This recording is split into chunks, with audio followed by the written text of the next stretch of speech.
আরশদ মদনী দামাত বরকাতুহুমুল আলিয়া, জোরে কও সুবহানাল্লাহ।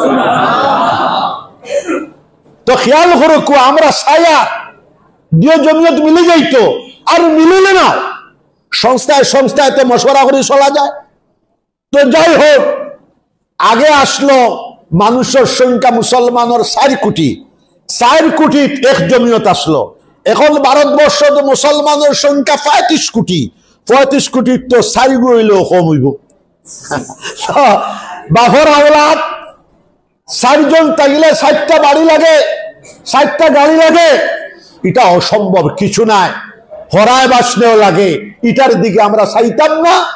দিও জমিয়ত এক, আমরা দিও তবলিগ এক, আমার আইন খোয়াইতা, কিন্তু আমি কইছি না, আমি কইতাম হ্যাঁ, আমি খুশুসি ভাবে যদি খেয়রে পাই তাহলে আমি খুশুসি খানে খানে কইতাম পারি। কারণ মাইকত যখন আপনি বিরোধিতা করবায় তখন তো মুনাকাশা শুরু হয়ে যাব, আর মুনাকাশা শরৎ তাকিয়া মানুষ তো হুসে বুসে থাকিলে মানুষ মানহুস, আর বেউসি আলোতে গেলে মাদহুস। হুসে বুসে থাকিলে মানহুস মানুষ, আর বেউসি আলোতে গেলে মাদহুস। মদহুসি যখন যাইব তখন তো মাইল লাগি যাব। তো আমরা সব তাবলীগী জামাত এটা সুরা হোক আর সাব হোক, আমি মাত্র পরিষ্কার করি, আর আপনারা সালায়া যা কোয়া, আমরাও সালায়া যাই, আর আমরা আপনারা আমরা সবে তাবলীগ করি। আর যেরকম সুবহানাল্লাহ, তাবলীগ এটা হলো আরবি শব্দ পৌঁছায়া দেওয়া। ও না আমার ইমাম সাহেব কইছেন উলামা হলোর চেহারার দিকে চাইলেও সওয়াব।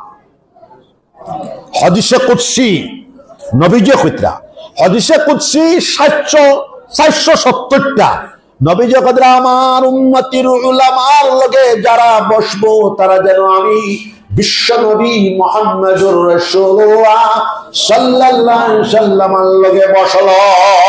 আমার উম্মতির উলামার সঙ্গে যারা মুসাফা করলো তারা যেন আমি বিশ্ব নবী মুহাম্মদুর রাসূলুল্লাহ সাল্লাল্লাহু আলাইহি ওয়াসাল্লামের লগে মুসাফা করলো। আমার উম্মতির উলামার চেহারার দিকে যারা মহব্বতের নজরে চাইব, জানেওয়ালা মুমিন বান্দার জিন্দেগীর সমস্ত গুনাহ খাতাকে আল্লাহ পাক রব্বুল আলামিন মাফ করে দেবে।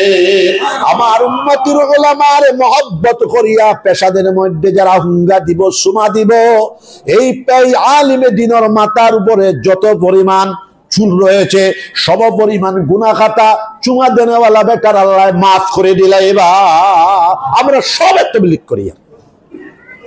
ফাজাইল আমাল এটা আমরা খানকা হলো তখন বেশি পড়া হয়। ফাজাইল তাবলীগ, ফাজাইল কোরআন, ফাজাইল নামাজ, ফাজাইল জিকির। আল্লামা শাইখুল হাদিস হযরত শাহ জাকারিয়া সাহেব রহমতুল্লাহ আলাইহি, আল্লাহর কি শুকুর, 73 ইংরেজিতে আমরা তনজ্জুলি করিয়া মদিনা শরীফ 21 দিন রয়ে গেলাম। আর মদিনা শরীফ শাইখুল হাদিস হযরত শাহ জাকারিয়া সাহেব রহমতুল্লাহ আলাইহি হিজরত করে গেলাগা, বাজানে আমারও লইয়া গেলা। আমি নিজে মুলাকাত করলাম, আর আমার বাপ যে শেখুল ইসলাম রহমতুল্লাহ আলাইহির খলিফা হুনিয়া হুঙ্গা দিলা বাজান দে আঞ্জা হরি দইল্লা, আর আমি তার ফুয়া হিসাবে আমার বড় মহব্বত করলা। আর মুখ থেকে তান খুব গুয়া খাইতা, আমারে তান মুখ থেকে গুয়া বার করি আমার মুখ দিলা। আর আমার বাফর এক তরিকা আসলো, জাহানে যাইতাম সূরা রহমান ফড়িলে না ডাস করি মারা, বাজানোর তো খাম আসলো 2টা, আমারে খালি মারা, আর 2 নম্বর খাম হইল খালি দোয়া করা। ইলা মারছুন আমারে, সম্ভবত তান কোন ছাত্ররে তাই ইলা মারছুন, আর ইলা দোয়া করছুন আমার লাগিয়া, সম্ভবত তান লাগিয়েও তো দোয়া করছুন না। যেরকম সুবহানাল্লাহ, আমি রহমান পড়েছি 1 রুকু। আমি ছোটবেলাতে কারি মানুষ, মনে কর আমি 17 লেজায় পড়িতাম পারি, লা ফাখরা, মক্কি, মদনী, ইরাকি, বাগদাদি, এটা আমি পড়িতাম পারি লেজায়। তো যাই হোক, আমি যখন ছাত্র জামাত তখন হাবিব চাপ ওয়াজুহা আলাম নাসা সূরা 2 সূরা আমি একদমই পড়িতাম পারছি কারি বাসিত্তাবল লগে মিলাইয়া। এরপরে তো ওয়াইজ হয়ে গেলাম, ওয়াইজ হওয়ার পরে আমার খানো বেড়াচারা লাগ গেল, ও ছাড়ি দিলাম। তো খেয়াল করো কুয়া शेखुल हदीस हजरत शाह जकरिया साहब रहमतुल्लाह अलैह फजाइल अमाल कितरा किताब लिखाओ तबलीग, माद्रासा फरानी और तबलीग, वाज कराओ तबलीग, दिनर दावत देओ तबलीग, मस्जिदर इमामती कराओ तबलीग। जरे होके सुबहान। এখন সারা উলামা হলে যদি বয়কট করে দেন, আমরা মসজিদের ইমামতি করতাম না, তাহলে হাল কি হইব? আমরা সারা হাফিজ সাহেব হলে যদি বয়কট করে দেন, আমরা তারাবিহর নামাজ পড়াইতাম না, হাল কি হইব? তো আমরা সারাই মিলিয়া দিও তবলিগি জামাত, আমরা মাদারিস ওয়ালা, খানকা ওয়ালা, মারকাজ ওয়ালা, আমরা আইম্মায়ে মাসাজিদ, মাদারিসর মুআল্লিমিন, আমরা সব, আমরা ওয়াইজিন, মুকাররিরিন, সবে একটা লাইনে আমরা তবলিগ করিয়া যাইয়া, আর এই তবলিগ আল্লাহর মেহেরবানি সমগ্র পৃথিবীর মধ্যে পৌঁছে গেছে গা। আমরার তরিকা হাজী সাহেব রহমতুল্লাহ আলাইহি, আপনারা জানেন নাকি জানি, এই কাফেলার ইমাম, এই কাফেলার এই বিশ্ব বাগানের ইমাম, এই বিশ্ব বাগানের রাহবার শাইখুল আরব ওয়াল আজম হাজী ইমদাদুল্লাহ মুহাজির মক্কি রহমতুল্লাহ আলাইহি। জোরে সুবহানাল্লাহ। একবার মুস্কি আসি দেও সবে, নাম হিঞ্চনি তার, তাই কাফিয়া পর্যন্ত হলনেওয়ালা।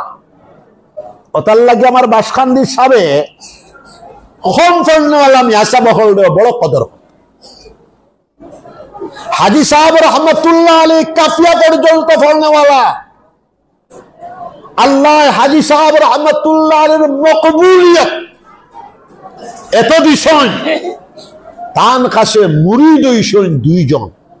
আপনারা জানেন নাকি জানি, হুজ্জাতুল ইসলাম কাসিম নানতবী রহমতুল্লাহ আলাইহি, কুতুবুল আলম আল্লামা রশিদ আহমদ গঙ্গোহী রহমতুল্লাহ আলাইহি। হাজী সাহেব জমানার কুতুবুল আলম গঙ্গোহী সাহেব রহমতুল্লাহ আলাইহি গাঁৱত গেছেন, ফির সাহেব আইছেন শুনিয়া, গঙ্গোহী সাহেব রহমতুল্লাহ মুলাকাত করাত গেছেন। हाजी साहब बोला, मौलवी साहब आप बैठ हो जाओ। नहीं हजरत, ये काम मुझसे नहीं होगा। नहीं मौलवी साहब बैठ हो जाओ। हजरत नहीं होगा, ये जो बैठ का अस्माक है वो मुझसे नहीं होगा, मैं कुतुब बिनी करूंगा। नहीं मौलवी साहब बैठ हो जाओ, अस्माक मत करो। मौलवी साहब बैठ हो जाओ, सबक पढ़ियो ना। ও বয়স হয়ে গেলা, বয়তার ভরে গেলা, সবাই নেও ফুড়িলে ফুড়িলাই। রাত বাদর দিন রাত ঘুমে ধরে না। হাজী সাহেবের তজ জুলাই গেছে, ঘুমে ধরে না। 12টা বাজি গেছে, ঘুমে ধরে না। কইলা হাজী সাহেব রহমতুল্লাহ আমারে কইলা 12 তসবির জিকির করতাম। এটা তো বড় ভালো কথা। মসজিদে গিয়া 12 তসবির জিকির শুরু হইল, লা ইলাহা ইল্লাল্লাহ, জুড়ে লা ইলাহা।